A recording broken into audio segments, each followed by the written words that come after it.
Olá, seja muito bem-vindo ao canal Um Ex-Ignaro Lendo. Meu nome é Samuel Carvalho e hoje nós iremos falar sobre o capítulo 4 do livro A Formação Social da Mente, que tem por título A Internalização das Funções Psicológicas Superiores. Nesse capítulo, Vygotsky vai lançar mão de um estudo feito por Pavlov, onde ele compara os reflexos condicionados e incondicionados a ligações telefônicas, onde os incondicionados se assemelhariam para ele a uma ligação telefônica direta. Já os reflexos condicionados se assemelhariam a uma ligação onde existe uma estação central que completa a ligação. Para ele, essa estação central seria o nosso córtex central. Pelo que a gente já viu nos capítulos anteriores, a gente vai entender que aquilo que é condicionado é aquilo que modifica, altera o comportamento humano. E é sobre isso que ele continua a tratar. Vygotsky vai nos apresentar então que a invenção e utilização dos signos para a resolução de um dado problema psicológico, como lembrar, comparar, escolher, é semelhante à utilização de instrumentos no trabalho, como por exemplo um machado para cortar uma árvore.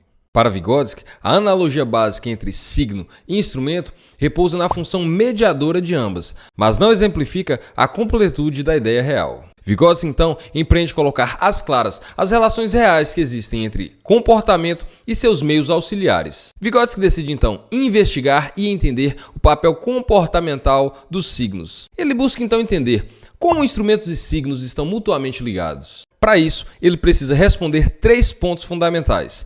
Quais os pontos semelhantes? Quais os pontos diferentes? E qual é o elo psicológico que liga ambos? Para Vygotsky, como já disse anteriormente, o ponto comum entre instrumento e signo seria a função mediadora de ambos. A diferença básica seria a seguinte: o instrumento, como portador da influência humana, ele modifica o meio externamente. Já o signo, ele tem o objetivo de controlar o comportamento humano. No terceiro ponto, ele busca demonstrar o elo psicológico real existente. Ele vai nos apresentar que o instrumento controla a natureza, o signo controla o comportamento. E esse seria, de fato, o elo real existente entre eles. E ele vai nos dizer que a alteração provocada pelo homem sobre a natureza altera a própria natureza do homem. Ele vai definir, então, a função psicológica superior como sendo a junção, a combinação entre o instrumento e o signo na atividade psicológica. Vygotsky, então, conclui o seu raciocínio com um exemplo prático. Ele nos apresenta o exemplo de uma criança assentada, idade de aproximadamente 6 meses. Ela vê um objeto em certa distância e tenta alcançá-lo com sua mão. O objeto está distante e ela não consegue pegar, mas ela acredita que é possível e se estica, ergue a mão e tenta pegá-lo.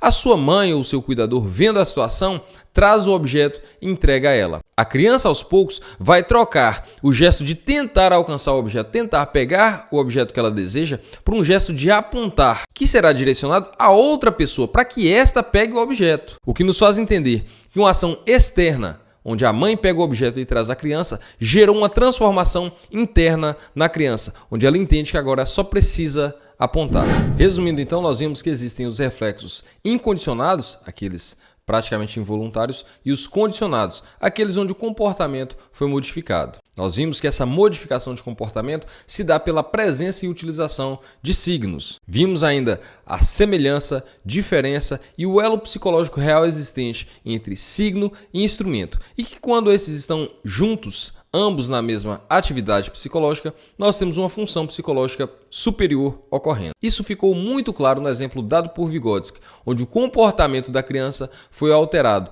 de buscar o objeto para apontar a outrem para conseguir o mesmo objeto. Assim a gente encerra o capítulo 4, logo eu irei postar o capítulo 5. Se você gostou desse vídeo, desse conteúdo, por favor, comente, compartilhe, divulgue esse conteúdo. Deixe o seu like aí para nos ajudar e fortalecer. Se inscreva nesse canal, o que vai nos ajudar muito. Até o próximo vídeo.